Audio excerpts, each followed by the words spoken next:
कश्मीर की घाटी पे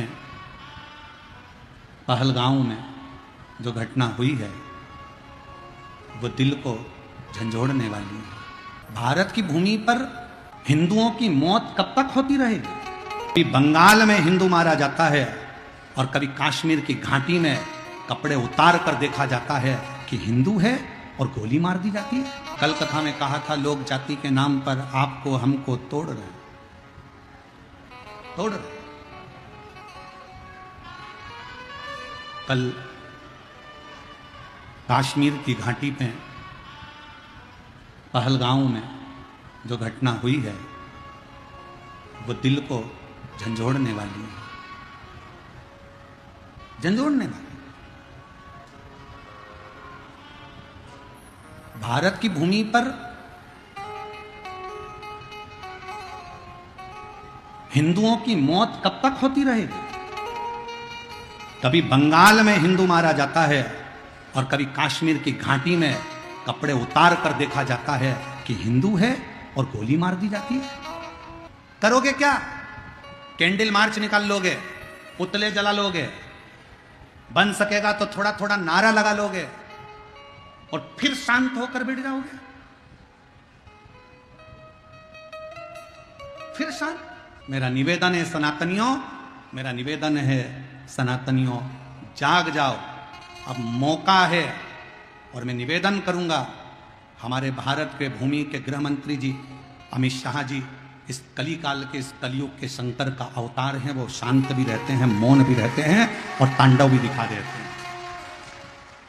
भारत की भूमि के वो गृह मंत्री अमित शाह जी शिव का एक रूप है और मुझे पूर्ण भरोसा है कि उनकी मौनता, उनकी चुपता और बाद में उनका तांडव जरूर देखने को मिलता है। और मुझे विश्वास है इन आतंकियों का अंत होना चाहिए। पर समझने वाला विषय है कि वो आतंकी केवल हिंदू को पूछकर, उन्होंने ब्राह्मण नहीं पूछा, उन्होंने क्षत्रिय नहीं पूछा, उन्होंने शूद्र नहीं पूछा, उन्होंने तो पूछा ये हिंदू है और गोलियों से भून दिया। एक लड़के की शादी तो 8 दिन पहले हुई थी और कश्मीर घूमने के लिए गए थे और उसकी पत्नी रोती रही, बिलखती रही, बिलख रही, रो रहे। मेरा निवेदन है मेरी जीजियों, तुम्हारे घर में शास्त्र है कि नहीं है हमें उससे मतलब नहीं है, पर अब तुम्हारे घर के बेटा और बेटी को शस्त्र चलाना आना चाहिए। अब तुम्हारे बेटा बेटी को शस्त्र चलाना आना चाहिए। बेटी को भी शस्त्र चलाना सिखाओ और बेटों को भी शस्त्र चलाना सिखाओ। हमारे सनातन धर्म का कोई देवता बिना शस्त्र के नहीं है, तो हमारा घर बिना शस्त्र के नहीं होना चाहिए। और जब वक्त पड़े उन शस्त्र को निकालो और सामने खड़े हो। और कितनी दुखद घटना कि पूछा जा रहा है तू हिंदू है और गोली मारी जा रही है।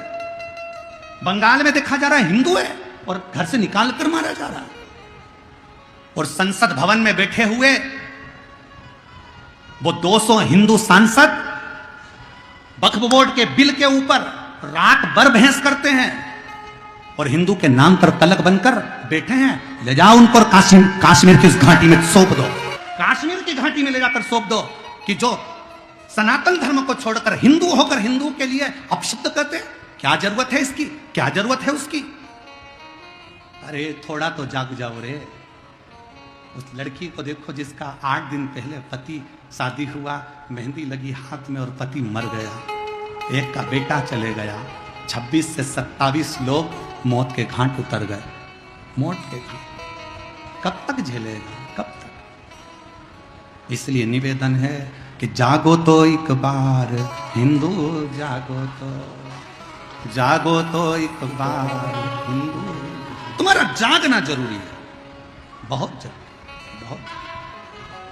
आज ब्रह्म में 5 मिनट के लिए उस घाटी में मृत्यु के घाट उतारे गए उन सभी निर्दोषों के लिए जिन्होंने कभी नहीं सोचा था कि ऐसा हो जाएगा, उनके लिए 5 बार श्री शिवाय नमस्तुभ्यम श्रद्धांजलि के रूप में आप और हम समर्पित करें। दिल से आप और हम बोले सभी श्री शिवाय नमस्तुभ्यम, श्री शिवाय नमस्तुभ्यम, श्री शिवाय नमस्तुभ्यम, श्री शिवाय